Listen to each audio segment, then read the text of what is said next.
対にうまい。絶対にこの入れ方うまい。厚みが全然違うのよ。甘さのボリュームとインパクトが。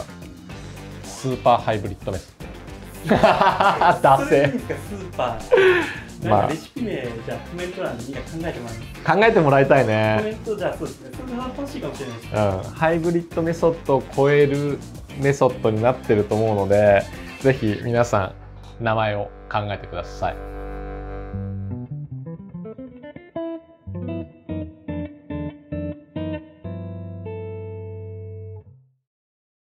はい、どうも。コーヒーに愛された男、粕谷です。スイッチのレシピを紹介しようかなと。スイッチのレシピということは、以前の中でさ、ハイブリッドメソッドっていうので、あれ結構すごい人気の。すごいよね、あれね。すごいあれなんかさ、多分。46超えたんじゃないかっていう。全然余裕で超えちゃってる。おいおいって思ったけど、46が一番見られるんじゃないんかいって思ったよね。まさかの46を超えた。46超えられちゃったんだよね。だって今、46が57万回。はい。で、このハイブリッドメソッド、79万再生。うわー、100万回いきそうですね。100万回あと1年ぐらいでいくかもしれないね。はい、1年で79万。46は2年で57万だから。倍以上のスピードでいっちゃってる。確かにこれ世界中で見られてるもんね、このハイブリッドメソッド。コメント見てると、もう超グローバルなコメントが見受けられると言いますか。本当にすごい。でも、俺もっといい入れ方持ってんだよね。で、今までずっと、はい、ただ YouTube に出してなかっただけで、はい、俺が紹介したハイブリッドメソッド、悪魔のレシピとかって言いますけど、それって最初透過法でやって、で後半バルブを閉じて浸子式にしましょうっていうやり方だったじゃないですか。はい、であれも革命だと思ったの俺。天才だよな俺本当にって思ったけど、ちょっと待てよみたいな。俺やっぱさ、最近特に催事とか自分のお店でコーヒー入れる機会があって、やっぱその度ずっと抽出のこと考えてるんですよ。その時にやっぱ蒸らしって大事だよなって気づいたの。再認識したというか。で、特に粗めに引くことでクリーンで軽やかな華やかなフレーバーを表現することができても、やや物足りなさもやっぱ共存しちゃう。そこはうまくテクニックでカバーできんだけど、そこをどうやって簡単にカバーしようかって考えたら、これやっぱ最初クローズにした方がいいんじゃないって気づいたんですよ。なるほどなるほど。最初クローズにしてしっかり蒸らして、次オープンにして透過式に戻して、はい、でもう一回浸子に戻す。これが完璧だったんですよ。これね、なんで気づかなかったんだろうって思った自分で。なんかもう二択で世界は考えちゃってたよね。はい、この世界が全てがこれが出た時に蒸らしの時に浸子をして、で蒸らしをしっかりやったらいつも通り透過にしましょうっていう時代だったじゃん、一番最初。はい、でそこに異を唱えたのが俺だったわけ。はい、いやそうじゃないんですよ。最初に透過でしっかり味を出してから後半雑味を出なくするために浸子にしましょうねって言ったじゃん。はい、そしたら世界がすげえってなったけど、実はその二択じゃなかったんだよ。正解はその外にあって、最初に浸子にしてしっかりと蒸らしをして成分が出やすい環境を作ってあげてから透過に戻して成分を引き出す。そして最後に成分雑味が出ないように浸子に戻してお湯の温度を下げてやってあげれば完璧だったんだよ。もういつだってそう。いつだってやっぱり年月を経てようやく見つかるんだよね。俺らって本当に視野が狭い生き物なんだなって思う。なんか目の前にある選択肢だけが全ての選択肢と考えてしまいがちで、実はこっちにいっぱいあったよとか、そこに気づかないんだよね。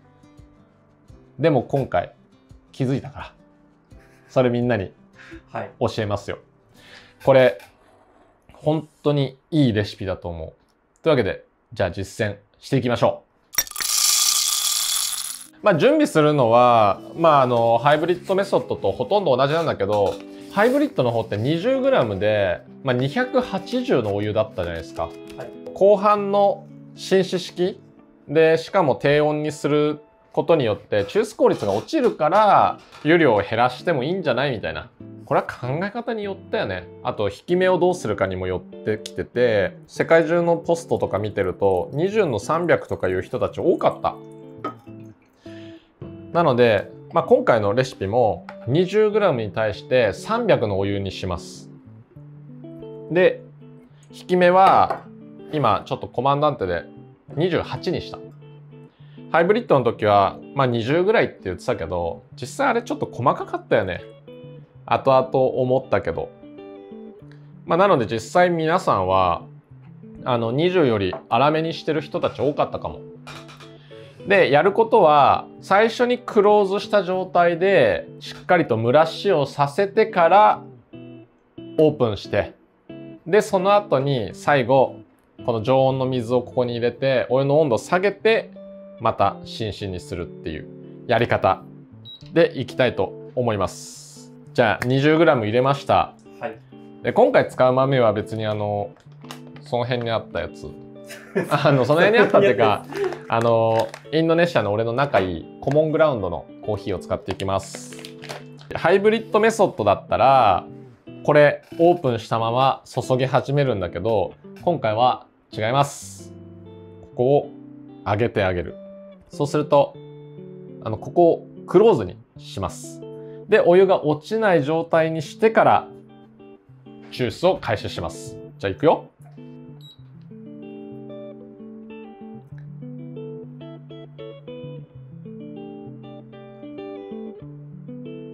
なので粉の倍ぐらいだね。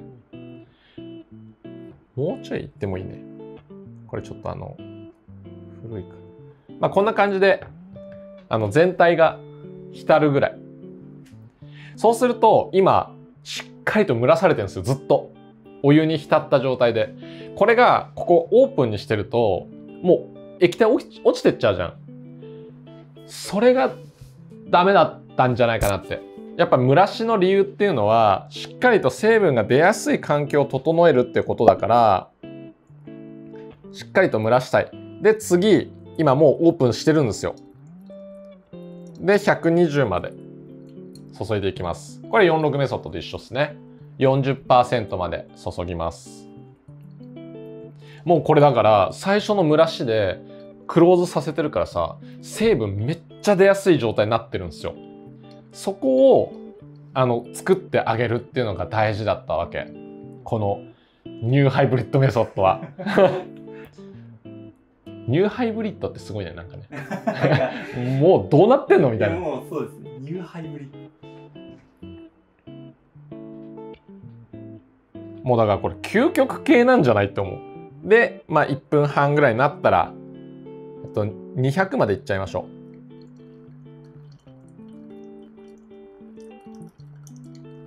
う。で、しっかりと、このコーヒーの持っている味を全部ここに落としていく。これ、46だったら180までなんですよね。大抵。だけど、しっかりと200まで一気にやっちゃって、いい成分をブワーって取り出す。で、この間に、ちょっと忘れてた。興奮してた。ここはおなじみの、もう温度を下げる。温度をしっかりと下げましょう。80度ぐらいまでね、下げればいいっちゃいいんだけど、やっぱり70度とか極端に落としてあげた方が、味の違いは感じやすい。で、2分10秒ぐらいで、油温を落としていくと。で、ここで300までいっちゃいましょう。で、28クリックで少し粗めだし、後半、油温も下がってるから、しっかりと蒸らしをしてあげる。2分45秒ぐらいまで。絶対うまいんだよ、このやり方の方が。で45秒になったんでオープンします。これだけ。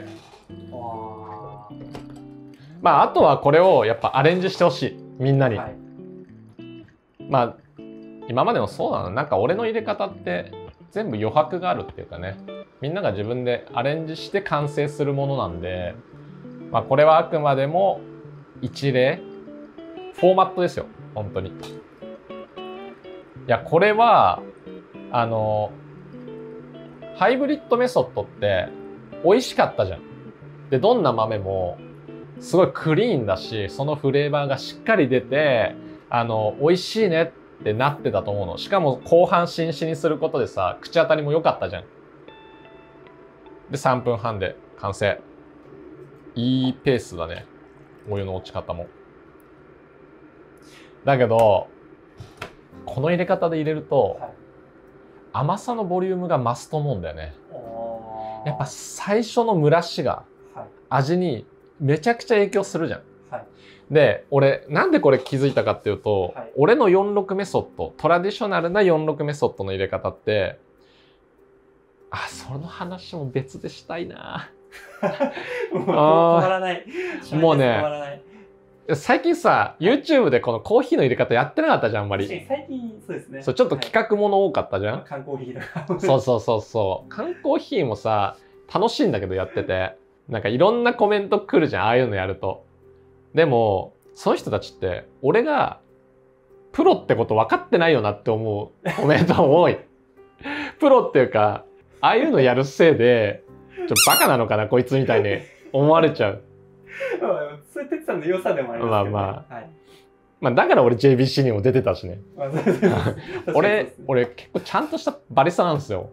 で、まあその中でも最近46メソッド入れてたの。まあ俺は基本それに忠実だから。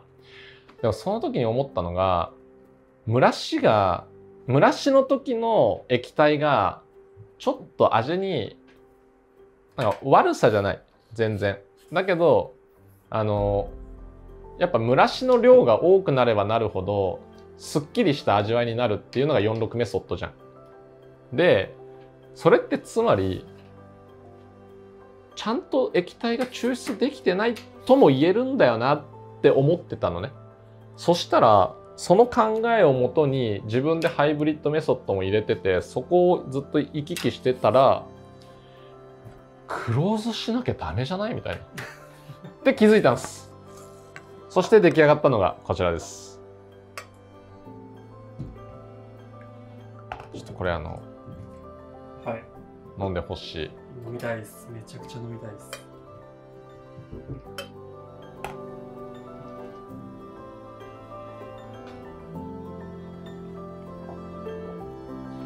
絶対にうまい。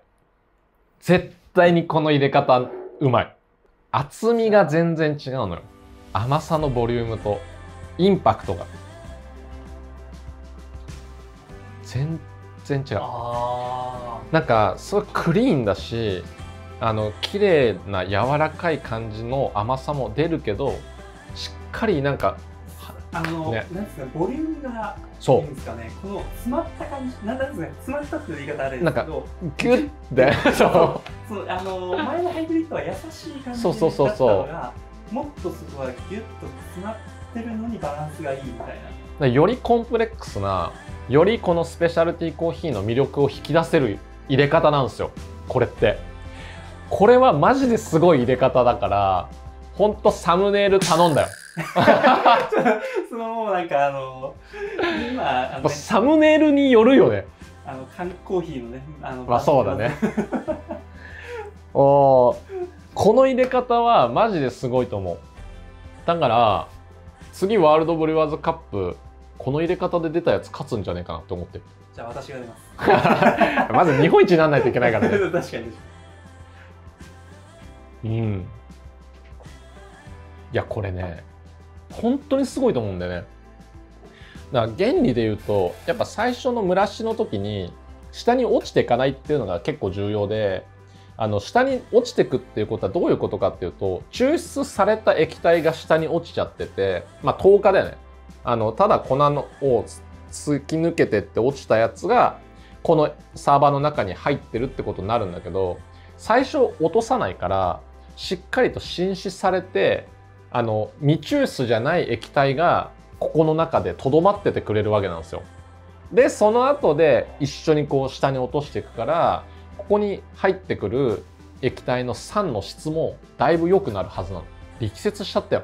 いや今日いつもテツさんすごいやっぱ生き生きするよね。テツさんがやっぱ生き生きするのはこうレシピとかその抽出周りに喋っておられる時が一番。あと大会とかね。大会はそうですね。やっぱり俺はこのまあ普通のねコンビニコーヒーとか缶コーヒーとかでもいいんだけど、俺やっぱこうなんでバリスタになったかって、美味しいコーヒー入れたいがためになってるだけだから。そうですよね。これやってほしい。だからもうハイブリッドよりただ最初クローズにするだけだから、だから全然何の手間もない。だけどこんだけ味変わる。